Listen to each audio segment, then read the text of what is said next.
Bonjour à tous. Bienvenue à ce webinaire Municipalité, santé et qualité de vie, les conditions gagnantes d'une collaboration durable. Mon nom est Marianne Bois, je travaille pour M361 où je suis rédactrice en chef pour le projet 100 degrés. Bienvenue à tous. Merci d'être avec nous aujourd'hui. Aujourd'hui, c'est un peu une édition spéciale qu'on vous présente puisque ce webinaire a été préparé en collaboration avec l'équipe qui a coordonné la démarche Prendre soin de notre monde. Aujourd'hui, j'ai la chance d'avoir avec moi pour le webinaire deux personnes que je vous présente tout de suite. Denis Marion, qui est expert conseil en qualité de vie et monde municipal. Bonjour Denis. Bonjour, bonjour Marianne. Bonjour tout le monde. Merci Denis d'être avec nous. Depuis plusieurs années, Denis est une référence du moment qu'on parle de monde municipal et qualité de vie. On est très heureux de l'avoir avec nous aujourd'hui. Je vous présente également ma collègue Ariane Gobeil, qui est coordonnatrice de projet à la mobilisation chez M361. Bonjour Ariane. Bonjour Marianne, bonjour Denis, bonjour tout le monde. Merci d'être avec nous aujourd'hui. Alors aujourd'hui, on vous présente en grande primeur les résultats d'un sondage qui a été réalisé en 2022. Un sondage qui permet de dégager des pistes d'action afin d'améliorer la collaboration entre les acteurs municipaux et les acteurs de soutien pour la création d'environnements favorables à la santé et à la qualité de vie.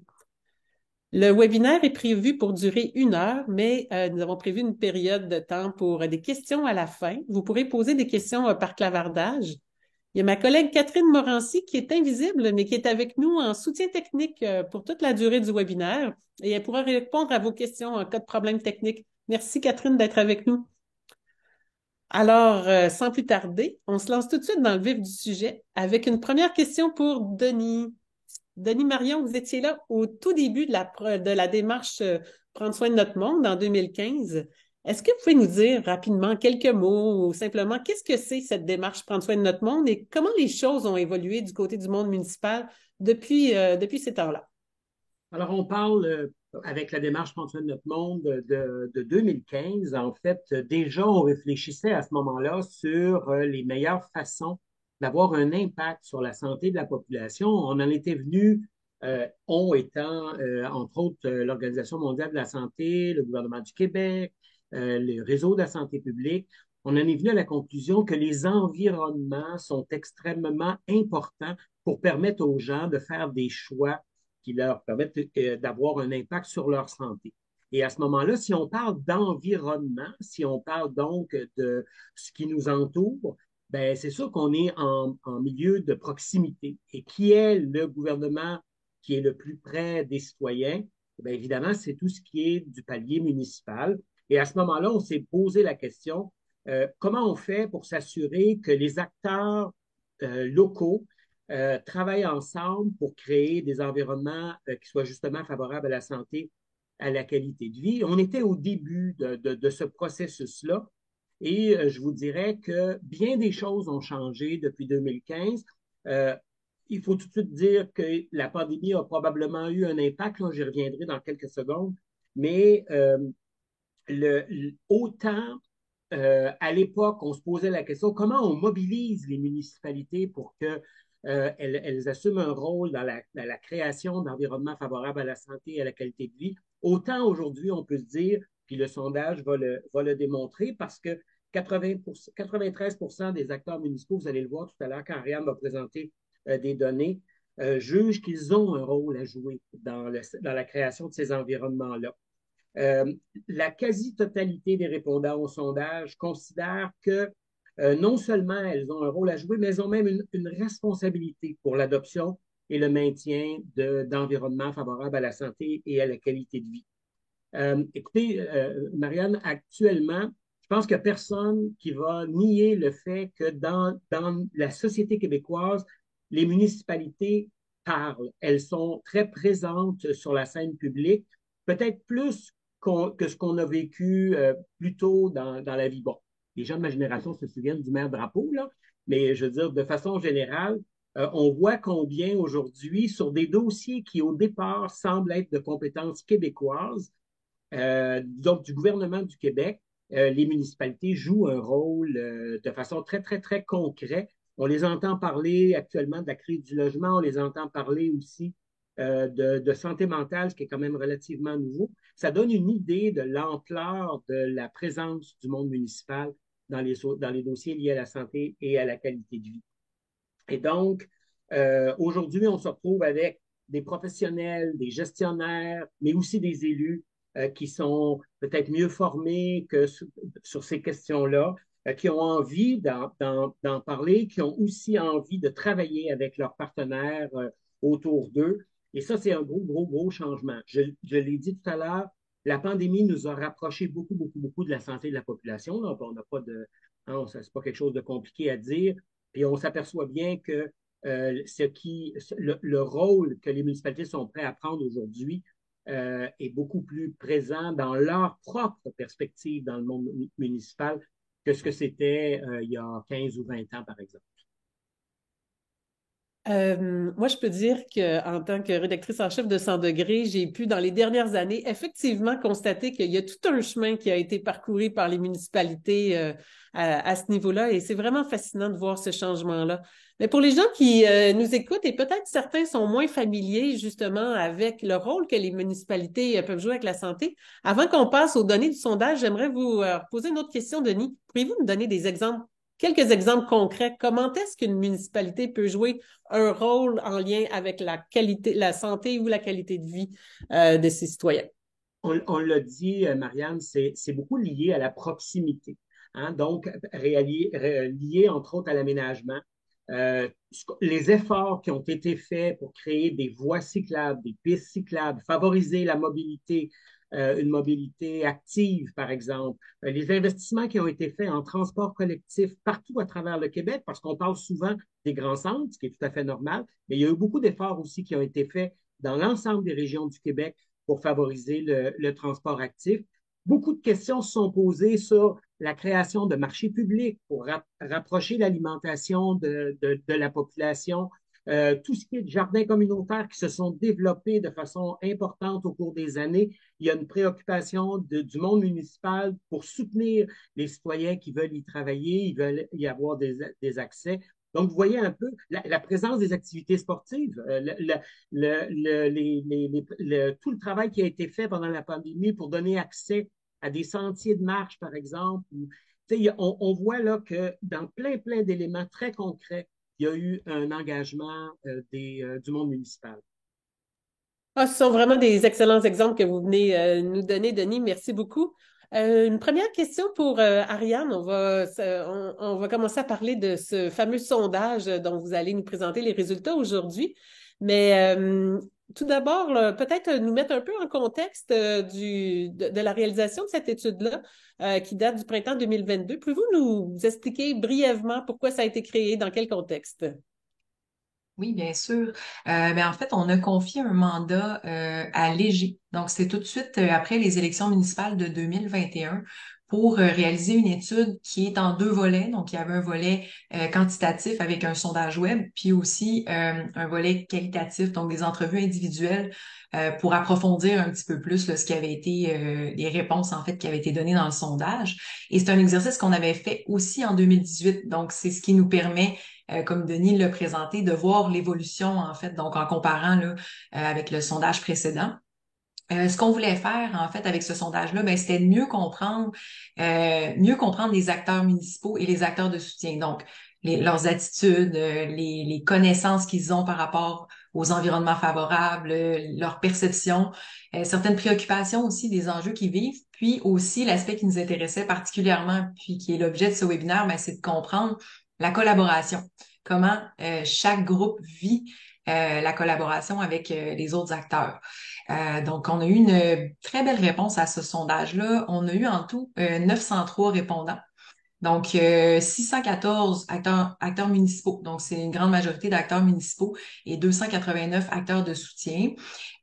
Puis, ça a été quand même une très bonne nouvelle pour notre équipe de voir que il y a vraiment un intérêt fort pour la thématique des environnements favorables à la qualité de vie et la santé.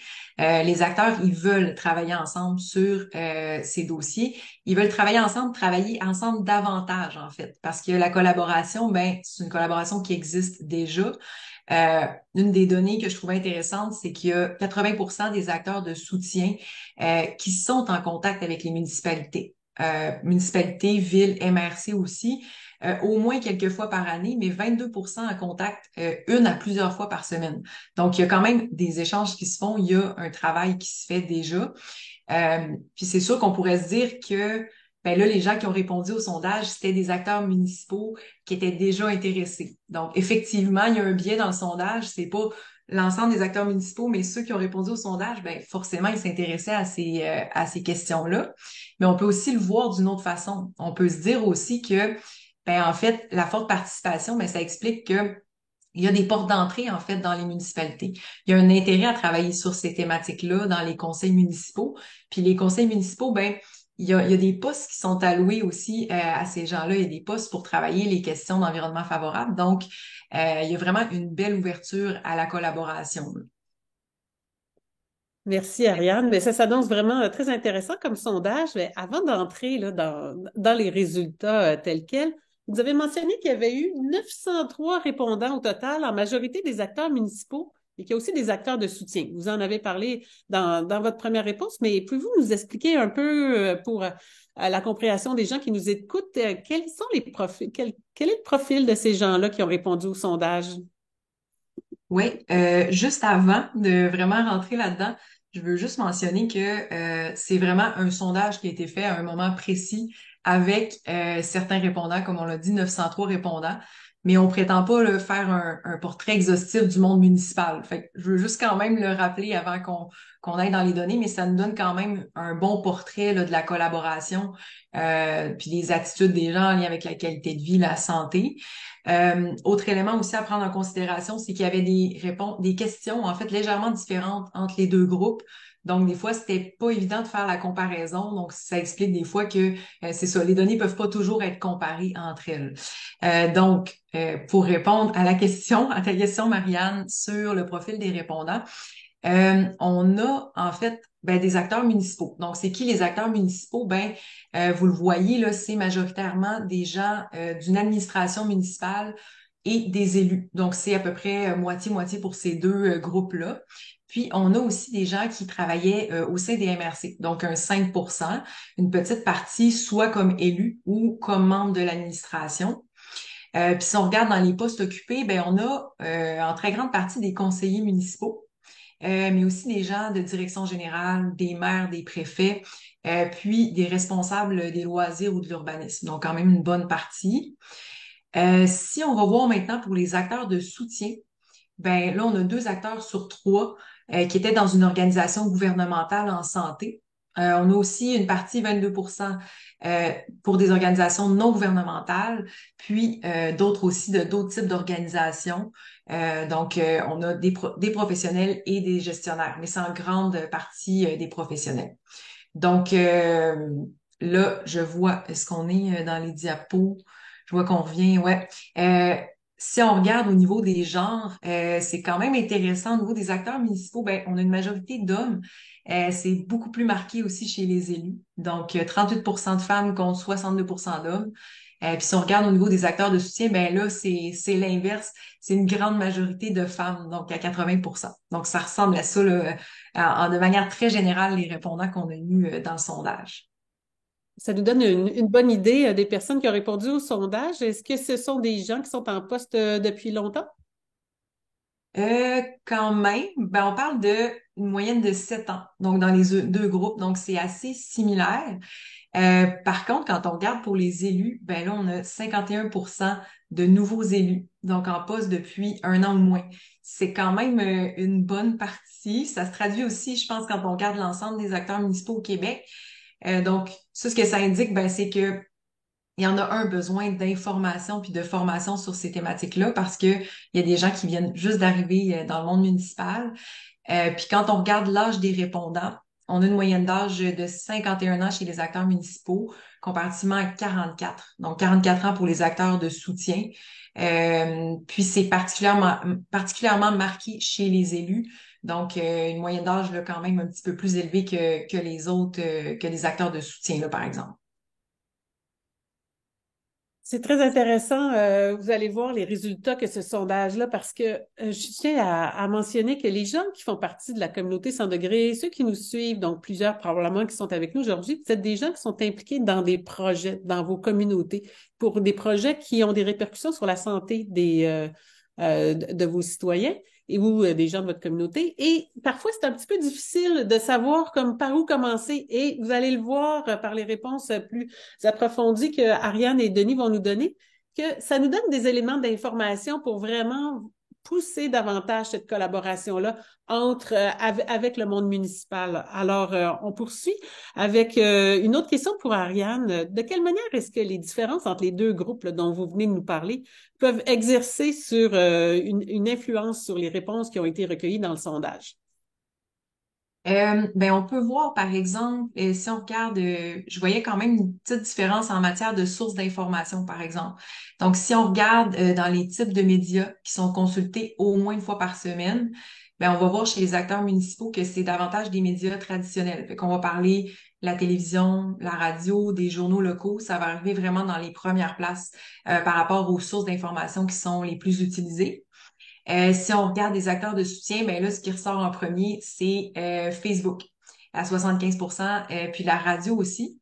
Mais quand même, si on regarde les deux groupes, c'est quand même assez similaire. Fait que quand on regarde les sources d'information, on voit que plus de la moitié de l'ensemble des répondants consultent au moins une fois par semaine Facebook, les journaux nationaux et locaux, la radio, la télévision. Donc, si on veut les rejoindre, ben ça demeure des bonnes façons de rejoindre ces personnes-là. Puis on va voir aussi, chez les acteurs municipaux, il y a aussi beaucoup les applications médias. Donc, ça peut être téléphone, tablette. Puis, chez les acteurs de soutien, ben, ils vont beaucoup consulter des bulletins de veille, des infolettes d'une organisation. Donc, si vous en faites partie d'une organisation comme celle-là, ben, c'est des bonnes façons là, de rejoindre les acteurs. C'est toujours utile de savoir, quand on veut développer des projets, puis on veut approcher des gens, de savoir quelles sont les sources d'informations qu'ils consultent, comment ils travaillent, quelles sont leurs priorités. Plus on se documente pour connaître les personnes qu'on veut approcher pour solliciter à travailler dans nos projets, et plus ça favorise la collaboration.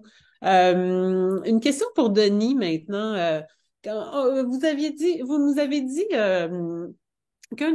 un des constats qui vous avait le plus marqué là, quand on préparait ce webinaire-là, c'était que le fait que la quasi-totalité des répondants, donc les acteurs municipaux et les acteurs de soutien, la quasi-totalité d'entre eux considèrent que les instances municipales ont la responsabilité d'adopter et de maintenir des environnements favorables à la santé et aux qualités de vie.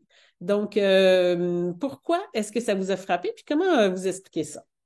Parce qu'au départ, on peut penser que la question de la responsabilité, c'est une façon que peuvent avoir les acteurs à l'extérieur du monde municipal par rapport aux acteurs municipaux. C'est-à-dire, quand vous êtes dans une organisation à l'extérieur du monde municipal qui vous intéressez aux enjeux de qualité de vie puis de santé, vous pouvez regarder le monde municipal en vous disant, il me semble qu'ils ont la responsabilité de les faire, les pistes cyclables, il me semble qu'ils ont la responsabilité de travailler pour la création de marchés publics, par exemple. La surprise vient du fait que les répondants municipaux aussi ont cette idée-là de la responsabilité. Ça, pour moi, c'est une évolution dans le dossier. Je l'ai souvent dit, la première fois que j'ai posé dans un groupe d'élus municipaux, j'étais en région, puis je pose la question, d'après vous, c'est quoi la qualité de vie? On était en 2010-12, là, quelque chose comme ça. La première réponse que j'ai eue, c'est la qualité de vie, c'est quand les taxes municipales sont basses. Fait que ça vous donne une idée du chemin qu'on a parcouru entre cette période-là et aujourd'hui où les acteurs municipaux nous disent, oui, nous, c'est vrai qu'on a cette responsabilité-là. Et ça, c'est une bonne nouvelle pour tous les gens qui travaillent actuellement à s'assurer que la population vit dans des environnements qui leur soient favorables, qui soient favorables à leur santé et à leur qualité de vie, qui leur permettent de faire des choix qui soient sains. Et donc, je pense que ça nous permet aussi de constater combien c'est important et combien c'est pertinent de créer des contenus sur les environnements favorables parce que vous allez le voir, il y a un appétit là, pour l'information, pour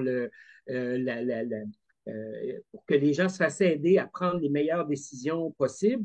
Et c'est aussi probablement quelque chose qui permet de faciliter les relations avec les partenaires pour que ces acteurs de soutien-là, là, un acteur de soutien, là, c'est quelqu'un qui, dans sa vie, offre à ses partenaires municipaux de les soutenir dans le travail qu'ils ont à faire pour la création de ces fameux environnements-là. Et donc, ça, je trouve que c'est très intéressant de voir ça.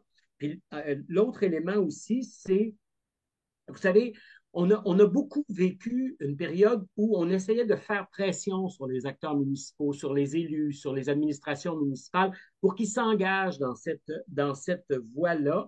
Et souvent, on avait l'impression que les projets naissaient plus chez les citoyens et chez les organisations qui travaillaient sur le terrain. Et là, on s'aperçoit qu'avec ce sentiment de responsabilité-là, il y a beaucoup d'initiatives qui viennent directement du monde municipal. Donc là, je dirais qu'il y a un environnement favorable pour le travail de concertation, pour le travail de partenariat, et c'est peut-être ce que nous apprennent ces données-là. Dans les gens qui nous écoutent, il y a des gens qui sont déjà très familiers avec le monde municipal, avec les acteurs municipaux, avec les acteurs de soutien. Vous en avez parlé tous les deux à quelques reprises, mais et Denis, vous venez de nous expliquer qu'est-ce que c'est un acteur de soutien. Mais pouvez-vous nous expliquer, nous donner des exemples concrètement? Qu'est-ce que ça peut faire dans la vie, un acteur de soutien? Quel genre de métier ça peut pratiquer? La définition d'acteur de soutien vient en fait de ce qu'on cherchait à faire, c'était d'identifier la relation entre les acteurs municipaux, donc les gens qui sont dans l'administration municipale. On parle des fonctionnaires municipaux. Ariane, tout à l'heure, nommait que parmi les répondants, il y avait des gens des directions de loisirs ou des directions d'urbanisme, par exemple. Donc, il y a ces gens-là, mais il y a aussi les gestionnaires, les directeurs de services, les directeurs généraux de municipalités ou de MRC et les élus eux-mêmes. Donc, on cherchait à voir qui sont les gens qui entourent le monde municipal quand vient le temps de travailler, quand vient le temps de travailler sur la création d'environnements favorables. Et c'est pour ça qu'on les a appelés des acteurs de soutien. Ils sont dans un rôle d'appui au monde municipal pour la création de ces environnements-là. Je ne sais pas, Marianne, si ça répond à la question. Oui, puis de toute façon, on va continuer à en parler, alors ça va permettre de continuer à éclaircir ça pour ceux qui sont moins familiers avec le monde municipal. Mais donc, on cherche toujours à comprendre. Peut-être, Marianne, peut-être je devrais dire, tu sais, il y a des organisations qui sont très, très présentes. Je suis sûr que les gens qui nous écoutent peuvent référer à toutes sortes d'organisations présentes sur le terrain, mais on pense aussi, bien sûr, au réseau de santé publique.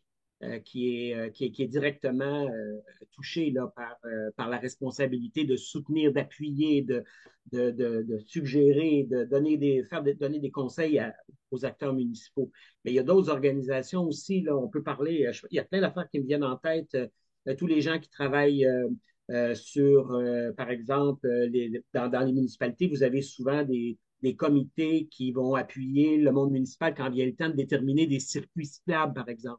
Donc, ce sont des gens c'est un bel exemple d'acteurs de soutien là-dedans. Merci. Merci, Denis. On cherche souvent, toujours à comprendre les freins à cette collaboration-là, entre les freins la collaboration en vue de favoriser des environnements favorables aux saines habitudes de vie. Puis l'enquête nous permet de voir qu'il y a les limites financières, le manque de temps qui demeurent les principaux freins rencontrés par les municipalités. Et comment est-ce qu'une collaboration fructueuse peut permettre de tirer profit de cette situation-là? C'est évident que toutes les municipalités n'ont pas la même envergure, la même importance en termes de ressources. Vous savez, il y a une grosse différence entre une petite municipalité de 500 à 2000 habitants, puis une ville de 35 000, 50 000, 100 000 habitants. Donc, tout n'est pas égal. Mais malgré ça, le rôle d'une municipalité, que ce soit que ce soit dans le cadre d'une petite municipalité ou d'une grande, il est quand même relativement similaire.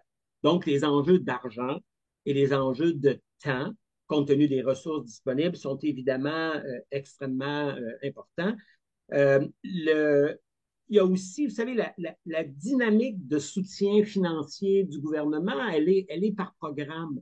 Et donc, les programmes qui sont créés, qui sont mis en place pour aider le monde municipal à agir sur certains, pour la création d'environnements, là, puis là, je pense entre autres aux programmes d'infrastructure qui permettent de refaire, puis là, j'insiste là-dessus parce que tout le monde le comprend bien là, quand on parle de voies cyclables ou de pistes cyclables. Ben, ce sont des programmes qui ont des débuts et des fins. Et le monde municipal doit être prêt au moment où un ministère décide d'ouvrir un programme pour que le projet puisse être présenté. Donc, c'est sûr que c'est un peu compliqué comme façon de procéder. Puis les programmes de financement ont généralement des débuts et des fins bien spécifiques, ce qui rend difficile parfois la planification d'une vision à long terme pour des projets. D'où l'importance, Marianne, puis c'est une des choses qu'on apprend dans ce sondage-là, l'importance, c'est une chose qui ça nous fait réfléchir, là, l'importance de la création de relations durables entre les acteurs à l'extérieur du monde municipal, les acteurs de soutien et les acteurs municipaux eux-mêmes. Et c'est probablement le fait de bien travailler ensemble et d'imaginer, de se fixer des objectifs qui nous permet peut-être effectivement de tirer profit des programmes existants lorsqu'ils apparaissent sur les écrans radars des uns et des autres. Donc, les relations durables permettent probablement de contrer, peut-être pas totalement, mais de contrer les difficultés liées aux enjeux monétaires et aux enjeux de temps des acteurs municipaux. Une question pour Ariane maintenant. Globalement, on voit que les acteurs municipaux, comme les acteurs de soutien, ils se disent dans le sondage motivés à collaborer pour mettre en place des environnements favorables à la qualité de vie, à la santé des citoyens. Mais bon, il y a cette volonté, mais au-delà de la volonté, quelles sont les conditions de succès qui sont essentielles pour les acteurs afin d'entreprendre ces actions-là? Oui, effectivement, ben non seulement on parle de personnes qui sont motivées à collaborer, mais on voit aussi que c'est une collaboration qui est jugée nécessaire. Donc, cette collaboration-là entre les acteurs municipaux puis les ressources externes dont on parlait, c'est jugé comme nécessaire pour faire avancer les dossiers en lien avec les thématiques dont on parle, qualité de vie, santé. Chez les acteurs municipaux, il y a 72% des acteurs municipaux qui affirment que la majorité de leurs dossiers en cours ben, nécessitent une collaboration là, de ressources externes. Donc, je trouve ça intéressant de voir que ben, l'expertise des acteurs de soutien, leurs compétences, leurs connaissances, elle est reconnue des acteurs municipaux et elle est souhaitée dans les dossiers. Donc, tantôt, Denis parlait de dossiers qui touchent l'aménagement du territoire. Ça peut être en matière d'aînés, de famille, de développement social, de saine alimentation. Là, fait que c'est vraiment des expertises sur des sujets variés. Donc, si je regarde vraiment comment on peut favoriser cette collaboration-là, ben l'une des clés qu'on a vues, c'est vraiment le réseautage. C'est vraiment un besoin qui revient des deux groupes. Donc, on s'entend sur l'importance du réseautage. On répète souvent ça, mais n'empêche que c'est une clé pour la collaboration. C'est absolument nécessaire. Puis, on parlait même pas juste le réseautage en ligne, mais aussi en personne. Donc, les acteurs, ben, ils veulent se rencontrer, ils veulent créer une connexion, se voir en face à face, prendre le temps de discuter. Donc, euh, pour les acteurs municipaux, ben, c'est des occasions d'échange, ben, oui, avec les acteurs de soutien, mais ça peut aussi être avec d'autres municipalités. Des fois, c'est bon, en fait, avec d'autres acteurs des municipalités. Ça peut être bon d'avoir de l'inspiration sur un projet qui a bien fonctionné dans un autre endroit, dans une ville qui est similaire à la nôtre. Ça peut être bon d'être au courant de ce qui se fait. Ça peut être super motivant. Puis au niveau des acteurs de soutien, mais là, c'est plus un contact avec le monde municipal. Ça peut être aussi avec d'autres organisations qui vont venir travailler en soutien. C'est important c'est ça, favoriser les occasions d'échange, soutenir les occasions d'échange, puis participer au réseau existant parce qu'on en parlait, ben il y a déjà des tables qui existent. Là, je pense à un lieu que moi je connais bien, qui sont les tables anciennes habitudes de vie. Il y en a dans chaque région, puis c'est des lieux qui vont permettre de vraiment concerter des gens sur la thématique des environnements favorables, parce que c'est des thématiques très multidimensionnelles. Donc, faut aller chercher différentes parties prenantes de tous les milieux pour que ça fonctionne, en fait.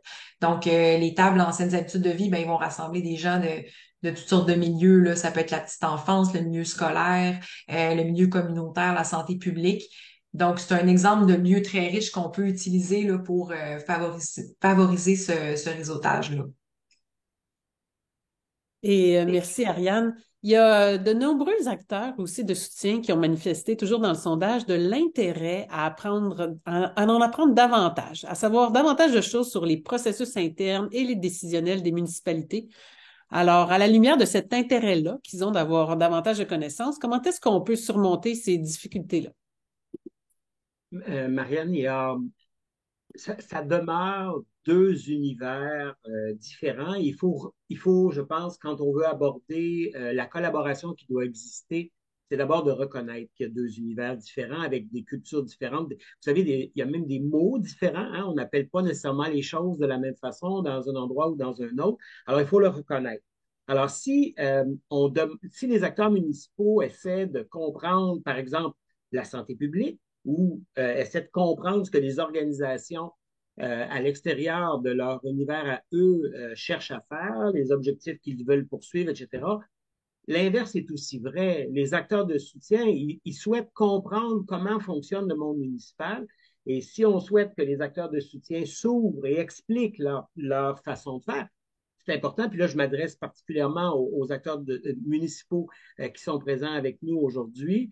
Eux aussi, vous aussi, quand vous êtes un acteur municipal, vous avez intérêt à ce qu'on comprenne ce que vous faites. Alors, on a intérêt, par exemple, à comprendre votre calendrier.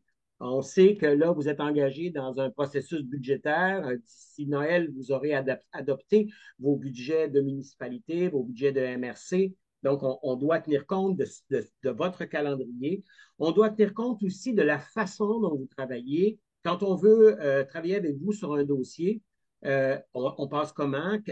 Vous avez donc la responsabilité, quelque part, de le dire, de le partager, de la partager cette information-là, de partager aussi comment se fait le processus qui part de l'idée d'un projet jusqu'à sa réalisation, les délais que ça prend, comment ça fonctionne, parce que dans le fond, ces gens-là, les acteurs de soutien, veulent vous aider à le réaliser. Donc, plus vous donnez d'informations, plus c'est évidemment intéressant pour eux. Il y a quand même 71 dans le sondage, 71 des acteurs de soutien qui disent qu'il faut on en apprenne plus sur les processus internes et les processus décisionnels des municipalités. Vous serez d'accord, vous et moi, que les municipalités ne prennent pas les décisions de la même façon que les décisions qui sont prises dans les organisations à l'extérieur du monde municipal. Il y a trois domaines particulièrement où ils nous disent ça faudrait vraiment qu'on s'en en sache plus. Le développement durable, l'aménagement du territoire et l'urbanisme et le développement social, le développement des communautés. C'est trois grands secteurs qui, évidemment, sont directement en lien avec les environnements qui soient favorables à la santé et à la qualité de vie. Plus les gens vont comprendre comment vous fonctionnez dans le monde municipal, plus ils vont pouvoir être présents au bon moment, au bon endroit, de la bonne façon pour vous aider et vous accompagner en fonction des priorités que vous aurez définies et que vous aurez partagées. Parce que ça aussi, c'est important. Partagez-les, vos priorités. Dites-les où vous voulez aller et quelles décisions vous souhaitez prendre. Comme ça, ils sont encore mieux outillés pour vous aider au bon moment de la même façon. Pour ce qui est des acteurs de soutien, il y a quand même des outils qui sont à votre disposition. Vous avez peut-être vu passer récemment, il y a eu un webinaire organisé par l'Institut national de santé publique sur ils ont appelé ça un cadre intégrateur qui visait justement à présenter le monde municipal et à donner des clés de collaboration. Ça, c'est un très bel outil qui a été créé. Puis, différents partenaires, évidemment, qui ont aussi des formations à vous offrir. Et là, je pense à Vivre en Ville, à Espace Muni et à bien d'autres, les URLS, entre autres, qui ont créé des outils pour vous aider à travailler avec vos partenaires municipaux. Donc, de façon synthétique, autant on a besoin que les acteurs municipaux s'ouvrent et partagent la façon dont ils travaillent, autant du côté des acteurs de soutien, il y a quand même des outils qui vous permettent de mieux comprendre comment collaborer. Merci, Denis. On poursuit avec quelques dernières questions avant de peu à peu se diriger vers la période de questions du public. Mais à la lumière du sondage, donc maintenant une question pour Ariane. À la lumière du sondage et des constats que vous venez de nous présenter tous les deux, on peut vraiment bien mesurer l'importance de la collaboration entre les acteurs de soutien municipaux. Et on voit que cette collaboration-là, ben, elle est déjà en place, là. C'est pas quelque chose qui est à créer, à inventer, c'est déjà là. Vous nous avez parlé des conditions de succès pour favoriser cette collaboration-là, mais de manière plus concrète, quelles sont, selon vous, les pistes d'action qui permettent de faciliter et d'optimiser la collaboration? Effectivement, il y en a plusieurs, il y en a beaucoup en place. C'est des solutions qui vont varier énormément.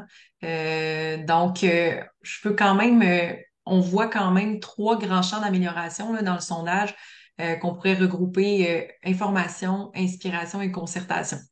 Donc, le premier point, l'information, ben, on l'a vu, Denis en a parlé un petit peu, mais il y a certaines lacunes en matière d'information en lien avec les environnements favorables à la qualité de vie et la santé des citoyens, notamment quand tu parlais, Denis, des processus, règlements municipaux, comment ça fonctionne, la machine municipale.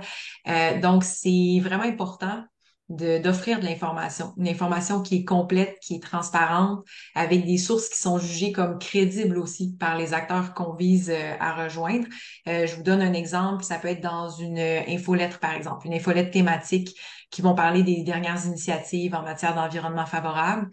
Ça peut être des formations aussi, des formations en ligne ou en personne sur des contenus ciblés. Ça peut être aussi différents outils, donc sur la mise en place de mesures. Ça peut être, par exemple, des données ou des portraits territoriaux. Ça peut être des idées de stratégie, des argumentaires.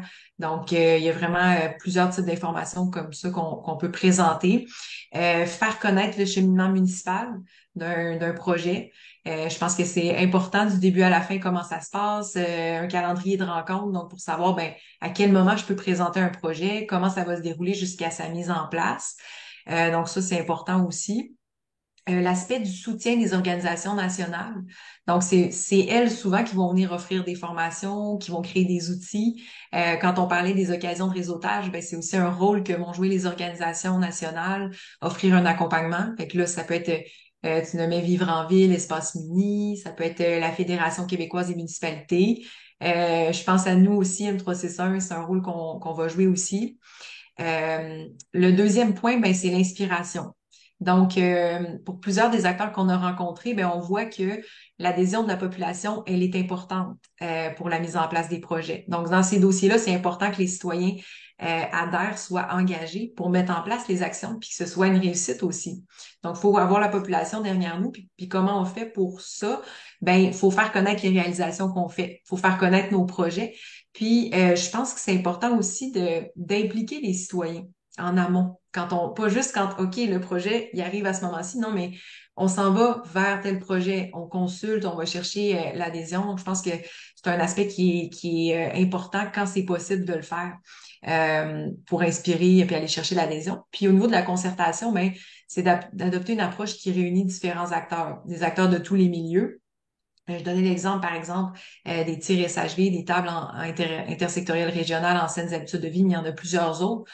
Donc, c'est d'aller chercher les lieux de concertation déjà existants, de rassembler les acteurs pour qu'on se dote d'une même vision, en fait, qu'on aille tous ensemble dans une même direction. Ça peut vraiment permettre de faire bouger les choses. Merci, Ariane.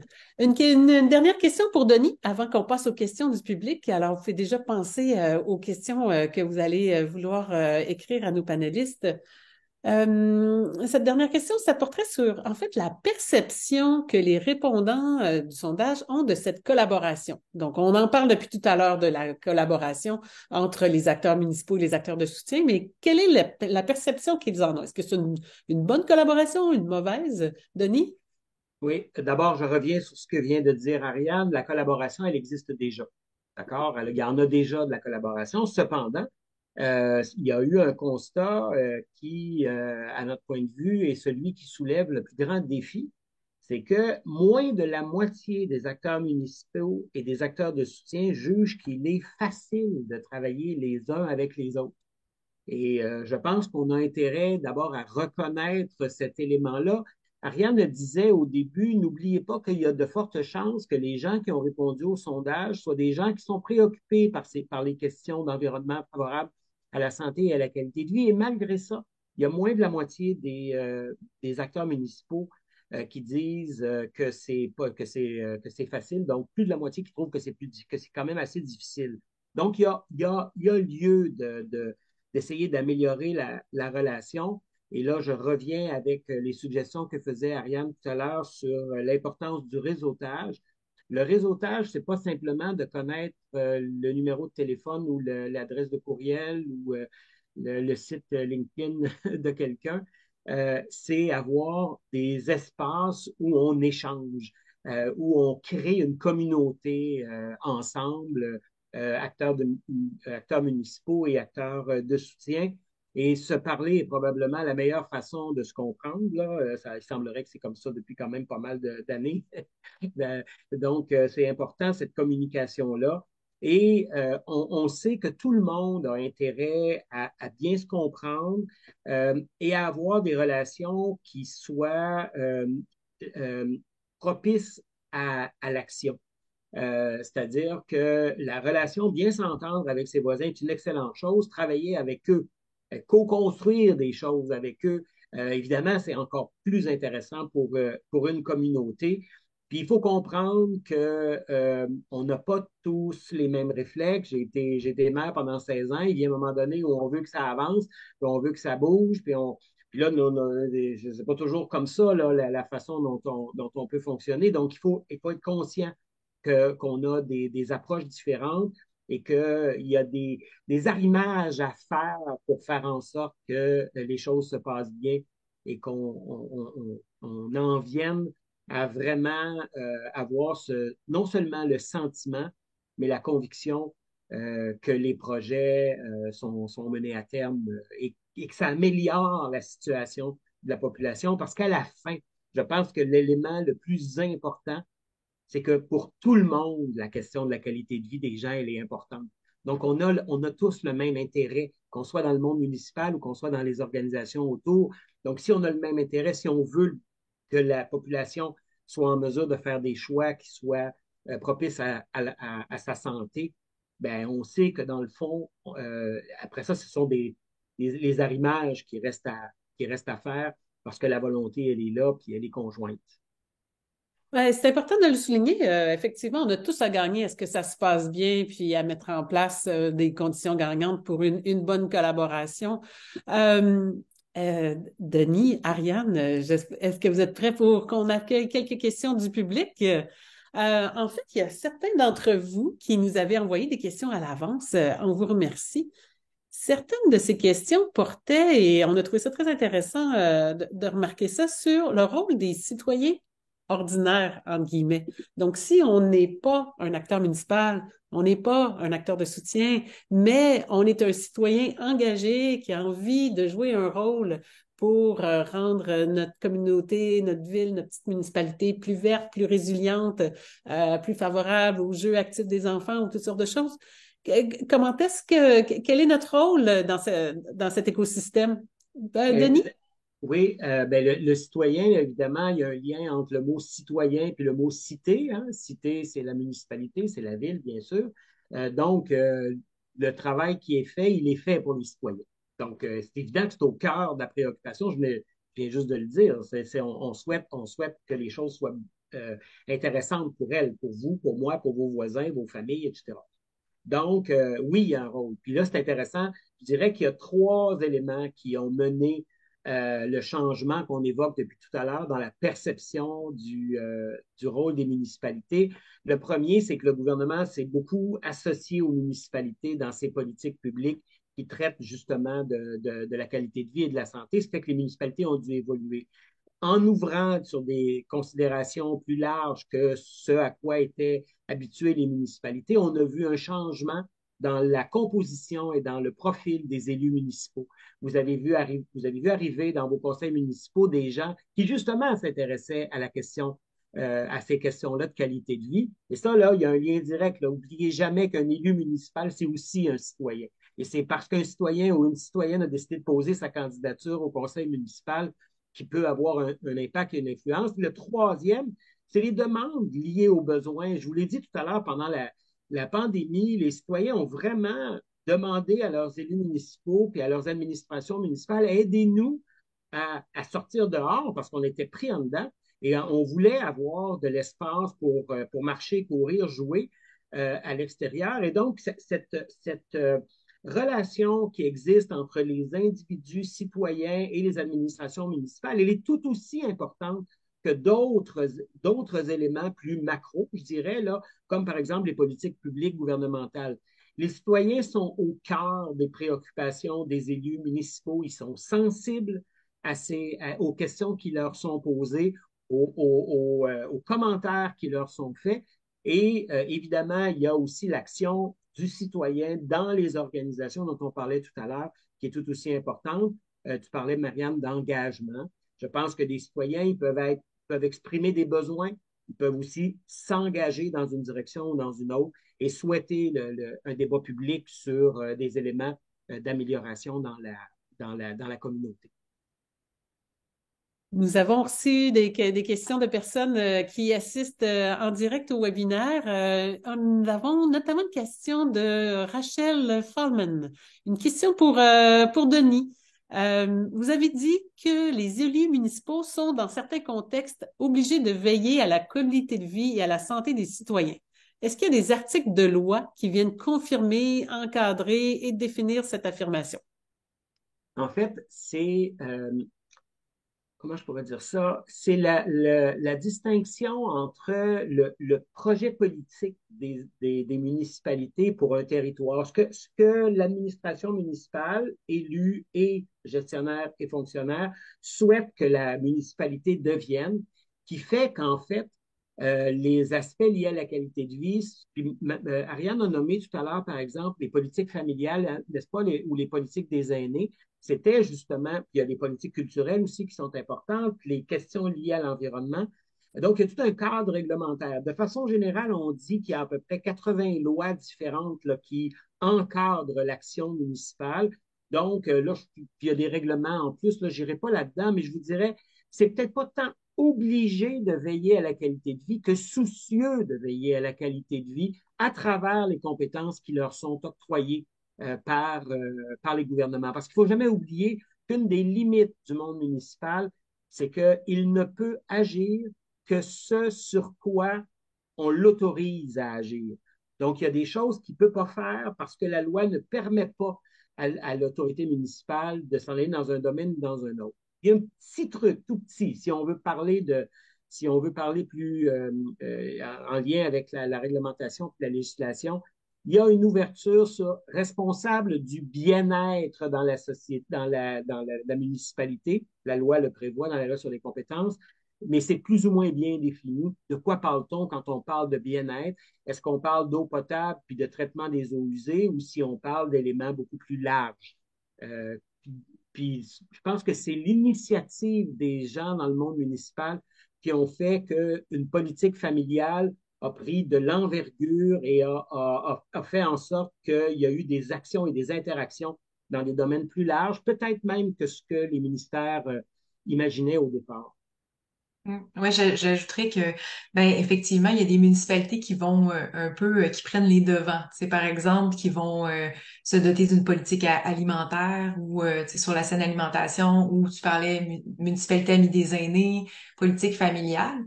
Fait que des fois, c'est pas nécessairement dans la loi écrit mot à mot, mais ils vont pouvoir se doter de telle politique. Puis des fois, c'est entre MRC aussi. Ça peut être toute une région qui va se doter de politiques similaires puis qui sont cohérentes. Fait que là, ça fait vraiment une différence sur le territoire dans les actions qui sont mises en place.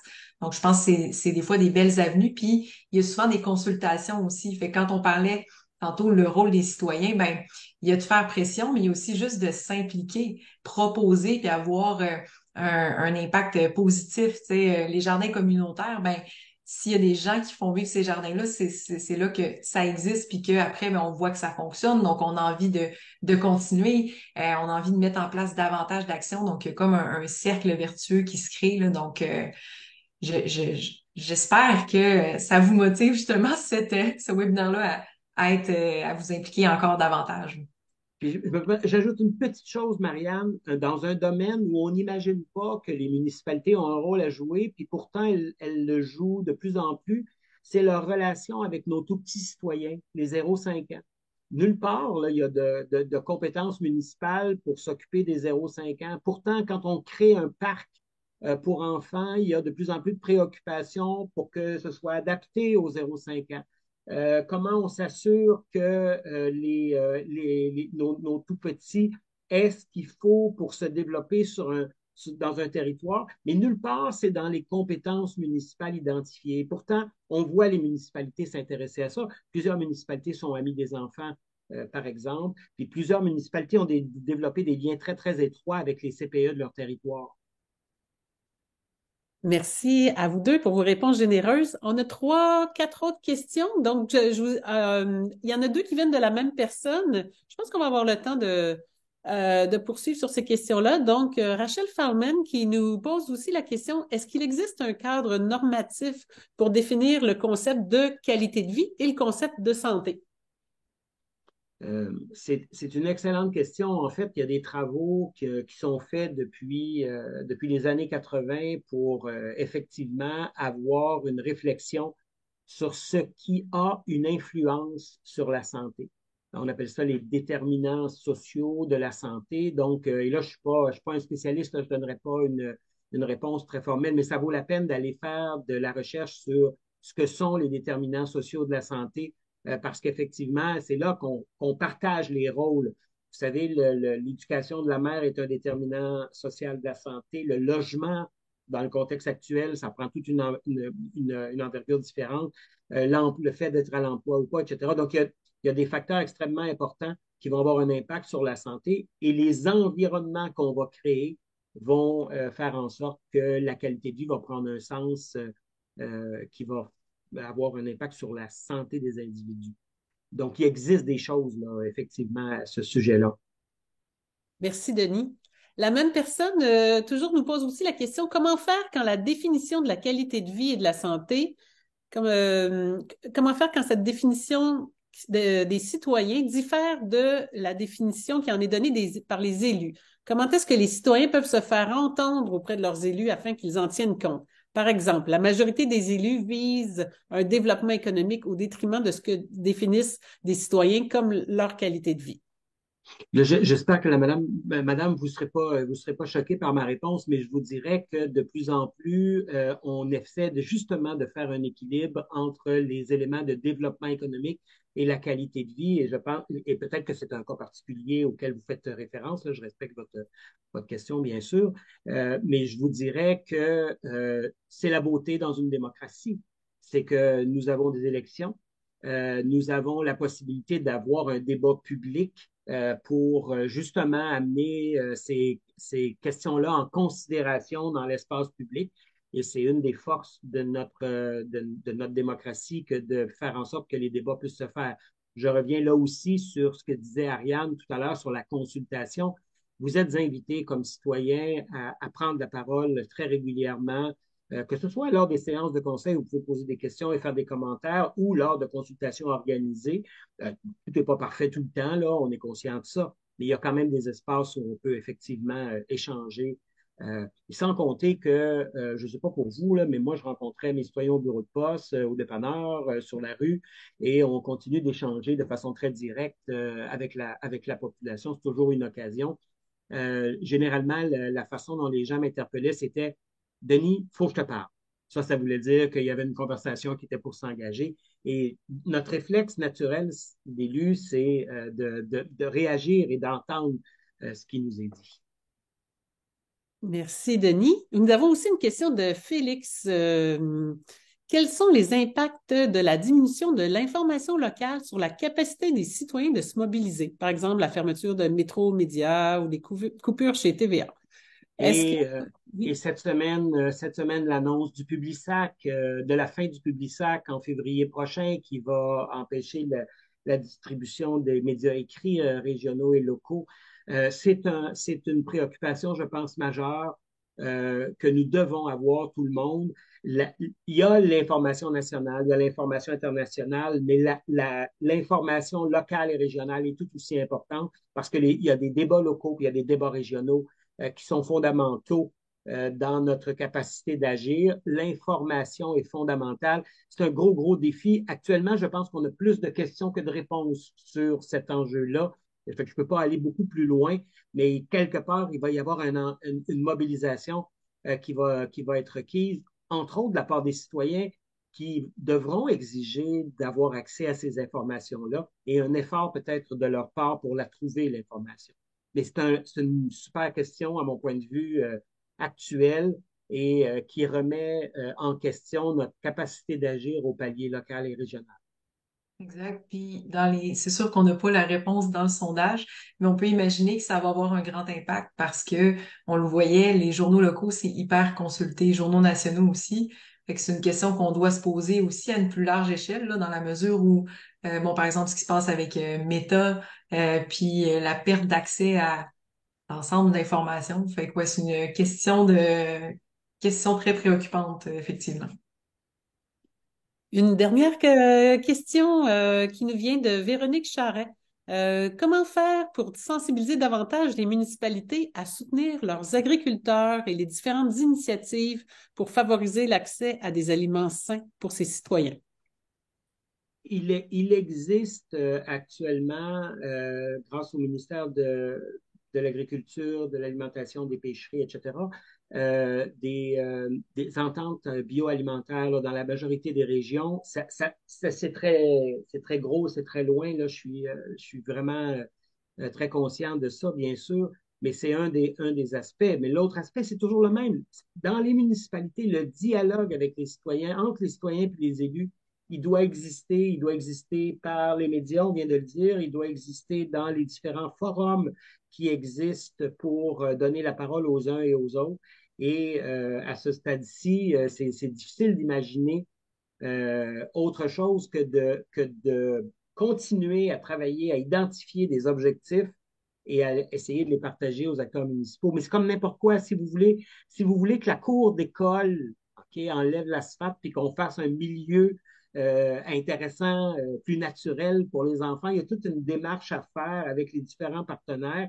Et c'est peut-être là que la question du réseautage, la question de la participation citoyenne va, donne des impacts. Puis je pense que si on demandait aux gens qui ont vécu des succès, ils nous diraient que ce sont des clés de succès que d'utiliser ces occasions-là qui sont données, de partager les priorités.